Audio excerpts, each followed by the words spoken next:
Perkenalkan, nama saya Anastasia Sridevita Widya, NIM 20110061 dari kelas B. Di sini saya akan menjelaskan UTS mata kuliah Sistem Pendukung Keputusan. Nah, untuk soal yang pertama, kita disuruh menentukan lokasi terbaik dari ketiga lokasi yang telah diberikan. Di sini kita menggunakan metode SAW dan Python. Oke, saya jelaskan. Nah, untuk lokasi A, B, dan C, di sini sudah ada kriterianya K1, K2, K3, dan K4. Untuk datanya nilainya seperti ini, seperti ada di layar. Langsung saja, di sini saya akan menghitung nilai min dan max-nya. Yang pertama kita tentukan nilai min. Saya gunakan cara. Nah, di sini kita gunakan rumus sama dengan min, kita menjumlahkan dari K1 sampai dengan kita menjumlahkan K1 dari lokasi A, B, dan C. Nanti hasilnya seperti ini. Untuk sebelahnya, sama saja caranya kita menjumlahkan dari K2 lokasi A, B, dan C. Seperti ini. K3 dan K4 sama saja caranya seperti K1 dan K2. Oke, selanjutnya untuk menentukan nilai max. Nilai max sama saja seperti nilai min, hanya kita ganti max. Caranya sama dengan max, kita jumlahkan K1 untuk lokasi A, B, dan C. Terus di sini kita jumlahkan K2 untuk lokasi A, B, dan C. Seterusnya untuk K3 dan K4. Caranya sama untuk menentukan nilai max-nya. Selanjutnya setelah kita menentukan nilai min dan max-nya, kita menentukan normalisasi. Nah, bagaimana cara menentukan normalisasi? Caranya itu kita tinggal bagi K1 lokasi A dibagi dengan jumlah max dari K1. Setelah itu kita enter. Yang bagian ini K2 dari lokasi A kita bagi dengan jumlah max dari K kriteria 2. Kita enter. Untuk K3 sama, kita bagi kriteria 3 dibagi dengan jumlah max kriteria 3. Sama juga di K4, caranya sama seperti K1, K2, dan K3. Nah, ini juga sama. Nanti kita tinggal mengikuti saja. Seperti itu. Caranya sama. Nah, setelah menentukan normalisasi, sekarang kita tentukan vektornya. Cara menentukan vektornya di sini kan sudah ada bobotnya. W1, W2, W3, dan W4.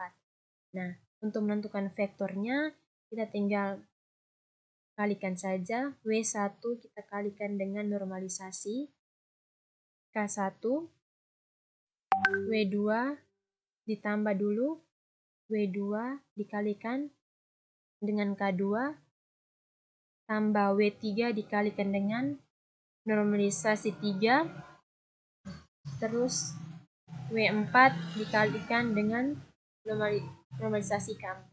Jadi hanya seperti ini. Nah, untuk yang kolom kedua juga sama, kita ambil dari normalisasi baris kedua ini. Kita tinggal masukkan W1 dikali dengan normalisasi K1 baris kedua ini ditambah W2 dikalikan dengan normalisasi K kedua baris kedua ini ditambah W3 dikalikan dengan normalisasi K ketiga baris kedua ditambah W4 dikali dengan normalisasi K4. Sama saja. Jadi untuk vektor ketiganya caranya sama seperti vektor pertama dan kedua. Oke, selanjutnya kita ke soal yang kedua. Di sini sebuah perusahaan dia akan menentukan atau memilih seorang manajer yang kompeten. Nah, di soal ini terdapat 4 kandidat. Di sini juga terdapat 5 kriteria yang ditentukan. Nah, Untuk dari ketiga 5 kriteria ini kita menentukan mana biaya atau cost dan keuntungan atau benefit dari 5 kriteria tersebut. Nah, di sini untuk kriteria yang termasuk kriteria cost, di sini saya menentukan adalah kriteria 1 itu cost, kriteria 3 dan kriteria 5. Jadi kriteria 1, kriteria 3 dan kriteria 5 itu adalah cost, sedangkan kriteria 2 dan 4 adalah kriteria benefit atau keuntungan. Oke.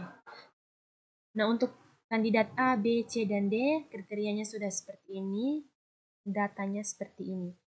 Nah, di sini juga terdapat bobot dari W1 sampai W5. Nah, sebelum masuk ke perhitungan selanjutnya, kita tentukan dulu total dari bobotnya. Nah, cara menentukan total dari bobotnya itu, kita tinggal tambahkan saja dari bobot 1 sampai dengan bobot 5. Nanti kita akan mendapatkan total bobotnya. Enter, seperti ini. Lalu kita menentukan hasil bagi. Nah, hasil bagi ini kita dapatkan dari bobot 1 dibagi dengan total bobot.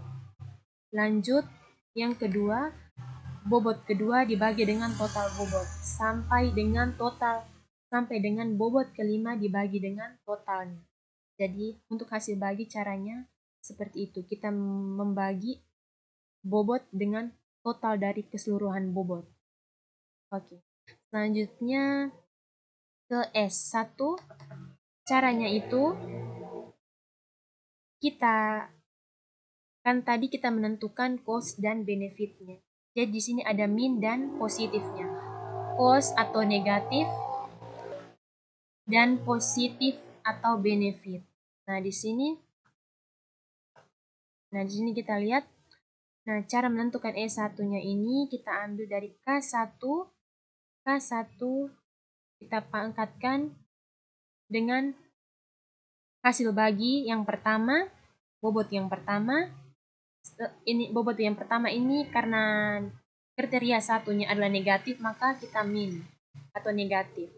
Setelah itu kita kali dengan kriteria kedua, dipangkatkan positif bobot kedua, lalu dikali kriteria ketiga, dipangkatkan dengan min bobot ketiga, kriteria keempat, dipangkatkan positif bobot keempat, dan dikali kriteria kelima, dipangkatkan negatif bobot kelima. Jadi, di sini kriteria 1 negatif, kriteria 3 negatif, dan kriteria 5 negatif. Sesuai dengan yang kita tentukan di awal tadi. Nah, hasilnya itu kita enter. Oke. Jadi, sama untuk mendapatkan S1, untuk mendapatkan S2, S3, dan S4, caranya sama saja seperti yang kita lakukan pada rumus S1. Seperti itu. Enter. Nah, setelah menentukan S1, kita lanjut ke vektor. Vektor satunya, itu kita dapatkan caranya S1, total S1. Sebelum kita lanjut ke F1, kita tentukan dulu total dari S1 sampai S4. Nah, cara tentukan totalnya kita gampang saja, kita tinggal tambahkan atau sama dengan sum dari S1 sampai dengan S4. Kita tinggal enter, kita akan mendapatkan total S-nya. Nah, lanjut ke V1. Nah, untuk mendapatkan V1 gampang. Caranya itu kita membagi antara S1 dibagi dengan total S, dapat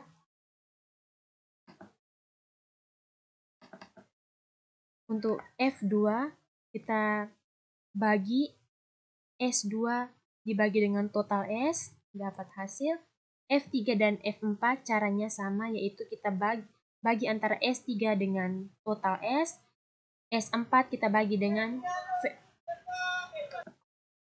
F4, caranya juga sama, kita tinggal bagi antara S4 dengan total dari keseluruhan S, tinggal enter. Jadi hasilnya kita dapatkan seperti ini.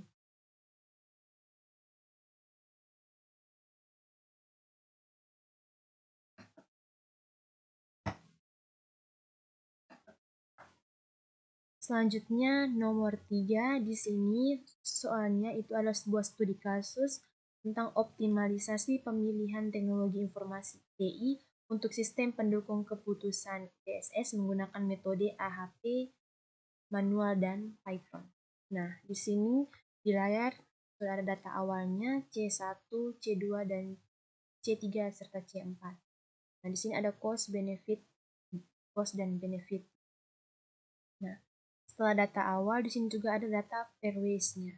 Nah, untuk datanya 1375, untuk sepertiga, 1/3 ini dapatnya 0,3, lalu 1/7 ini dapat 0,1429, untuk C4 1/5 ini kita dapatkan 0,2, 1/5 ini kita dapat nilainya itu 0,2, C4 1/3 ini kita dapatkan 0,3, lalu untuk 1/3 ini 0,3. Nah, seperti ini untuk data awal dan data pairwise-nya. Nah, kita lanjut saja untuk total jumlahnya. Bagaimana cara mendapatkan total jumlahnya? Itu caranya, kita tinggal zoom saja C1 sampai C4. Lalu di baris selanjutnya, di sini kita total C2 dari C1 sampai dengan C4. Kita zoom dia, kita tambah, kita enter. Lalu untuk yang ketiga kita total dari C1 sampai C4. Untuk C4 kita totalkan juga dari C4 dari C1, 2, 3, dan 4. Ini kita dapatkan untuk total jumlahnya. Selanjutnya kita menghitung normalisasi. Nah, cara menghitung normalisasi sendiri, caranya itu yang pertama kita ambil C1 ini kita bagi dengan total jumlah. Hasilnya seperti ini. Lalu yang bagian ini kita ambil dari C2, kita bagi dengan total jumlah. Hasilnya dapat seperti ini. Lalu yang ketiga ini kita ambil dari C3 dibagi dengan total jumlah. Lalu C4 dapat dari C4 dibagi dengan total jumlah seperti ini. Nah, untuk baris berikut seperti yang sebelah sini, caranya sama saja seperti yang diterangkan untuk mencari normalisasi di awal. Oke, setelah normalisasi, di sini kita akan menjumlahkan normalisasi. Nah, cara jumlah normalisasinya gampang saja, kita tinggal zoom dia atau menambahkan baris pertama normalisasi. Nah, ini kita baris kedua normalisasi, kita tambahkan. Di sini baris ketiga normalisasi kita tambahkan. Nah, di sini baris keempat normalisasi kita tambah. Nah, setelah menentukan jumlah normalisasi, sekarang kita ke bobot kriteria. Bagaimana mendapatkan bobot kriteria? Nah, di sini karena kriterianya ada 4, maka di sini jumlah normalisasi dibagi 4, hasilnya seperti ini. Baris kedua, jumlah normalisasi baris kedua dibagi 4. Baris ketiga dibagi 4, jumlah normalisasinya. Ini keempat, jumlah normalisasi baris keempat dibagi, hasilnya seperti ini. Nah, untuk vektornya sendiri, ini kita dapatkan dengan cara C1 kita kali dengan bobot kriteria yang pertama ditambah C2 dikali dengan bobot kriteria yang kedua ditambah C3 dikali bobot kriteria ketiga dan C4 5 ini dikali dengan bobot kriteria yang keempat. Kita enter. Nah, cara pengerjaannya bawahnya sama saja seperti yang saya jelaskan di awal. Nah, setelah vektornya mendapatkan T, sekarang kita hitung T-nya. Nah, T di sini kita tinggal bagi dan tambah. Nah, untuk T-nya kita dapatkan dari di sini vektornya dibagi dengan bobot kriteria yang pertama ditambah vektor yang kedua ini dibagi dengan bobot kriteria yang kedua ditambah vektor yang ketiga dibagi dengan bobot kriteria yang ketiga ditambah faktor yang keempat dibagi dengan bobot kriteria yang keempat. Lalu dibagi 4 lagi karena kriterianya ada 4. Misalnya. Untuk C1 ini kita dapatkan dari T ini dikurangi 4, lalu dibagi 4 dikurangi 1. Hasilnya seperti ini.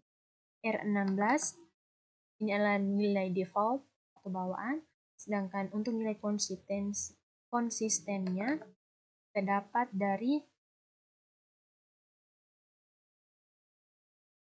dapatkan dari C1 dibagi dengan nilai default R16. Hasilnya seperti ini.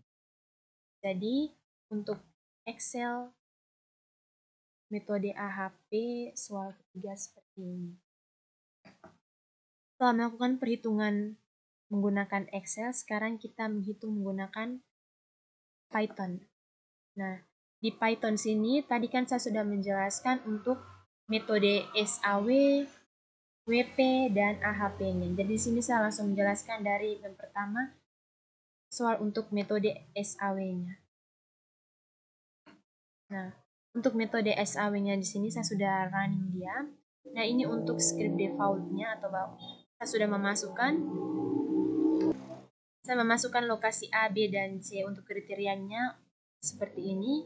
Setelah kita inputkan di Python, nah kita running, dia akan mendapatkan hasil seperti ini. Ini setelah saya running, nah dia akan mendapatkan lokasi dengan skor terkondensasi. Nah, setelah menghitung menggunakan Python, yang kita dapat adalah lokasi A adalah lokasi terbaik. Lokasi A, dia mendapatkan skor tertinggi daripada lokasi B dan C.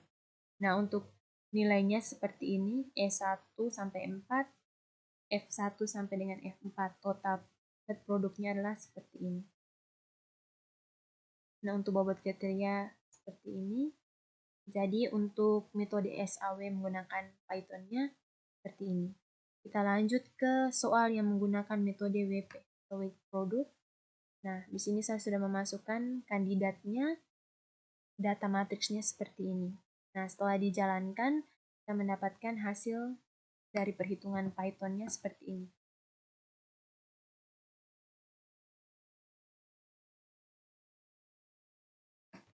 Nah, untuk metode WP-nya di sini didapatkan seperti ini, E1 sampai S4, lanjut F1 sampai F4. Total weight produknya seperti ini. Selanjutnya kita ke soal menggunakan metode AHP. Nah, untuk AHP, kriteria matriksnya kita masukkan seperti ini. Lalu, setelah di running, kita dapatkan matriks perbandingan pasangannya seperti yang terlihat di layar. Untuk bobot kriterianya dari C1, C2, C3, dan C4 seperti ini. Nah, kita dapatkan konsistensi rasionya seperti ini. Jadi, ini adalah perhitungan Python menggunakan metode. Yang pertama tadi metode SAW, yang kedua soal yang kedua menggunakan metode weight product atau WP, dan yang ketiga menggunakan metode AHP. Nah, di sini saya akan menjelaskan sedikit mengenai soal yang ketiga tadi.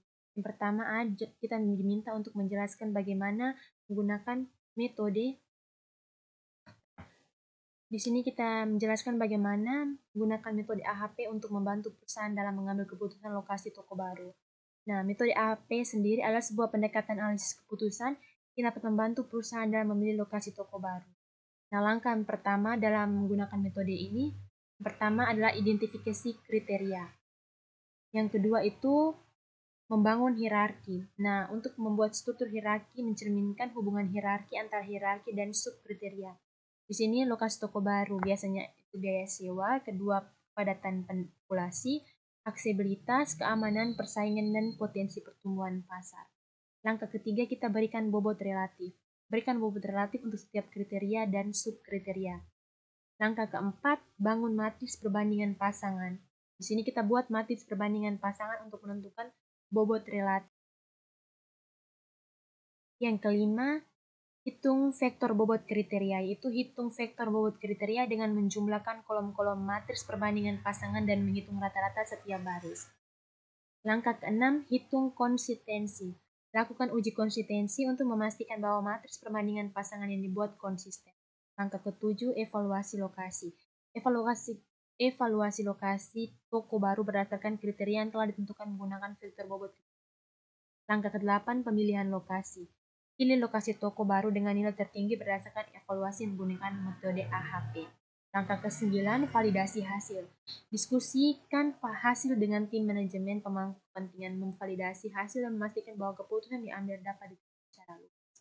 Nah, catatan penting, melibatkan berbagai pihak dan pengumpulan data dan pembuatan matriks perbandingan pasangan. Kedua, memantau dan mengevaluasi konsistensi matriks untuk meningkatkan validitas hasil. 3. Menggunakan perangkat lunak AHP yang tersedia untuk membantu dalam kepentingan analisis. Nah, untuk B, bagaimana Anda menentukan bobot dari setiap kriteria tersebut dengan menggunakan AHP? Penentuan bobot kriteria analytical hierarchy process atau AHP melibatkan beberapa langkah, terutama dalam pembentukan matriks perbandingan pasangan dan perhitungan vektor bobot kriteria. Berikut langkah rincinya. Yang pertama, identifikasi kriteria, bangun hierarki, berikan bobot relatif, bangun matriks perbandingan pasangan, hitung vektor bobot kriteria, hitung konsistensi, normalisasi vektor bobot, pemilihan lokasi. Nah, di sini putusan dan analisis sensitivitas. Jika perusahaan memberikan bobot tambahan sebesar 10% untuk C2 dan mengurangkan bobot C1 sebesar 10%, jelaskan bagaimana ini bisa mempengaruhi putusan yang diambil. Nah, jika perusahaan memberikan bobot tambahan sebesar 10% untuk kriteria C2 dan mengurangkan bobot C1 sebesar 10%, ini akan memiliki dampak signifikan pada hasil akhir dari metode analytical hierarchy process atau AHP yang digunakan untuk pengambilan keputusan. Berikut ada cara di mana perubahan bobot dapat mempengaruhi keputusan. Yang pertama, sebelum perubahan, bobot C1 0,4, C2 0,6, setelah peningkatan 10% pada C2, bobot C1 menjadi 0,4 tetap, bobot 2 mengalami perubahan yaitu 0,6 ditambah 0,6 dikali 0,1 sama dengan 0,6. Dengan meningkatnya bobot C2, kriteria ini menjadi lebih dominan dalam proses pengambilan keputusan. Lokasi yang unggul dalam C2 akan memiliki dampak yang lebih besar pada hasil akhirnya. Pengurangan bobot C1 sebelum perubahan, bobot C1 0,4, bobot C2 0,6. Setelah pengurangan 10% pada C1, bobot C1 0,4 dikurangi dalam kurung 0,4 dikali 0,1 sama dengan 0,36. Bobot C2 tetap yaitu 0,6. Minimalkan dampak. Untuk meminimalkan dampak perubahan bobot, beberapa langkah yang diambil itu konsultasi pemangku kepentingan, analisis sensitivitas, diskusi tim manajemen, validitas ulang preferensi, komunikasi yang jelas. Nah, lanjut ke pertanyaan B. Apa yang dimaksud dengan analisis sensitivitas dalam konteks AHP dengan mengapa itu penting? Analisis sensitivitas dalam konteks analytical hierarchy proses AHP merujuk pada penelitian terhadap sejauh mana perubahan dalam bobot atau preferensi relatif antar kriteria dapat mempengaruhi hasil akhir dari proses pengambilan keputusan. Alasan mengapa analisis sensitivitas penting dalam konteks AHP. Yang pertama, ketidakpastian preferensi. Yang kedua, perubahan bobot. Ketiga, kendala hasil. 4, validasi dan konsistensi. 5. Pengambilan keputusan yang informasional. 6. Menangani ketidakpastian.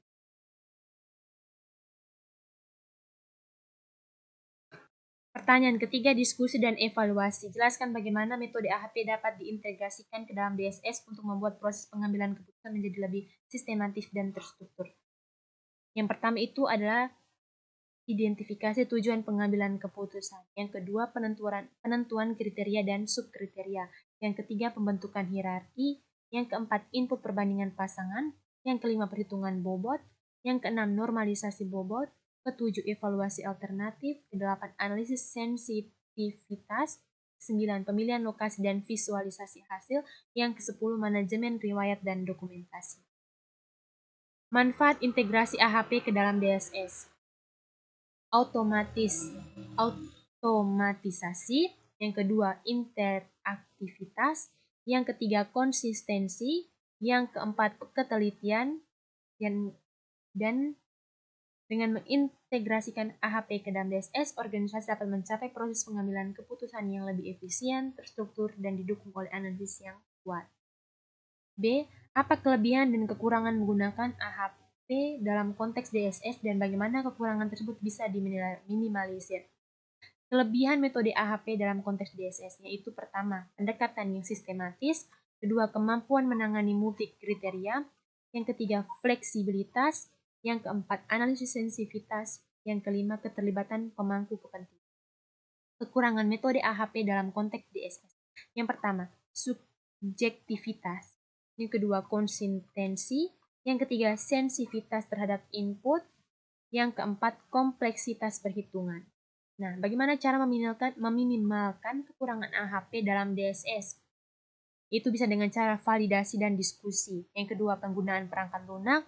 Yang ketiga, pelatihan dan edukasi. Yang keempat, analisis sensitivitas. Yang kelima, audit dan transparansi. Yang keenam, pertimbangkan keahlian eksternal. Jadi itu mengenai pertanyaan dari soal nomor 3. Jadi sekian penjelasan saya mengenai UTS mata kuliah sistem pendukung keputusan untuk nomor 1 sampai dengan nomor 3.